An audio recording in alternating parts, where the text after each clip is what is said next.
It connects with optimization, and this was the only thing I was able to find on Google.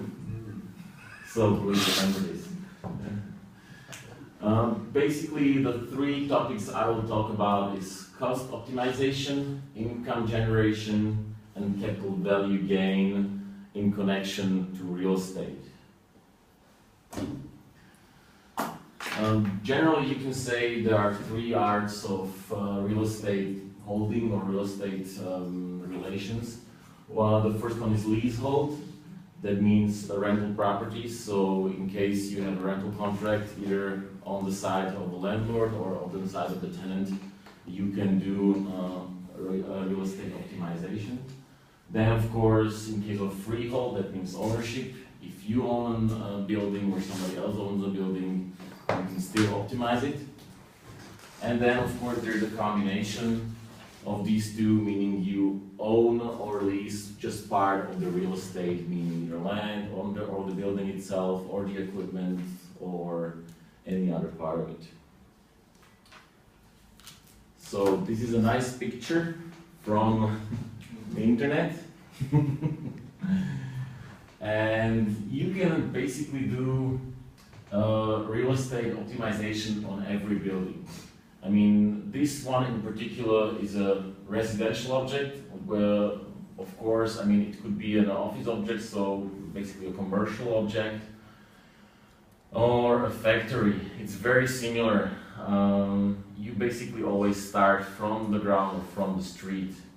As you can see, I mean, you can either make a lot of money or save a lot of money. And at this point, I would like to ask you, what do you think, where you could make money? Marko Ferkoni, what do you think? I don't know. Energies. Exactly, it's right here on the top of the roof. You can see there's some solar panels. So you can make money either on saving energy, or you can produce energy for others and then sell it via the network.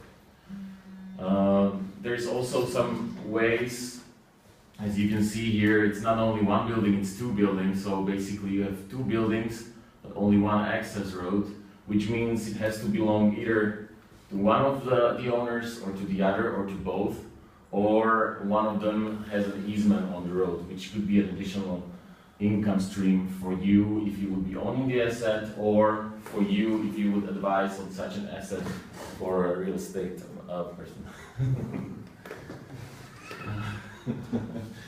Okay, good. To maybe summarize it, I'll try to put it in a few lists here on the next slide. So basically, you would start always from the rental incomes. Looking at the building, there must be some tenants, either companies or private entities.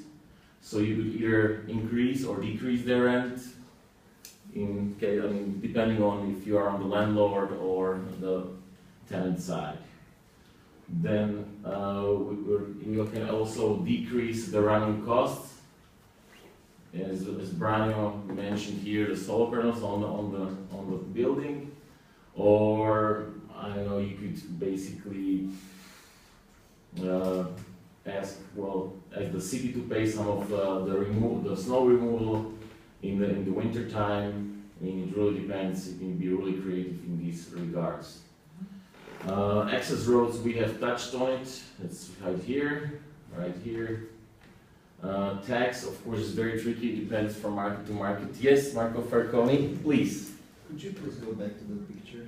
Yes, I could. I have a quick question. No. What does the overhangs represent in this case? Well, this is basically, this could be a situation. Overhangs are usually used in residential objects and in countries where there's a lot of sunlight. So basically, you could consider these as kind of an energy saver in terms of energy saving for the air conditioning. In our world here in Slovakia, you don't see many of these. Are they solid or? They're solid. They're out of fabric usually. Okay. So they hold on to the sunlight that's coming into your windows. Thank you. Parquette, you understand? Parquette. Espresso. Great, great. Good, I continue. Very interesting sublease potential. As you can see, I mean, you could be owning this building, you could be owning these sidewalks, but there is a bus stop out here, which, I mean, it could be on your property, you could be collecting rent from the city or from, you know, from a private entity who would operate such a bus stop. Oh, okay. And then, of course, easements. Easements can be in the form of basically of this access. It can be in form of power lines that you don't see on the picture that are underneath the building, and it can also be in form of a burden on the ownership deed that you don't see. Let's say these guys paid, I mean, this owner of this building paid the owner of this building that he's not gonna build the house much higher. So basically, he agreed to have only 4 floors, but for that, you know, this guy is paying him, I don't know, 10,000 euro A month. a month in your world. Okay.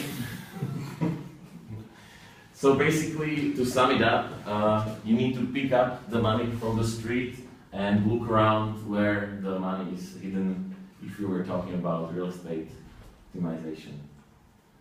Thank you very much for your attention, and I hope you will have a lot of success with this. Thank you.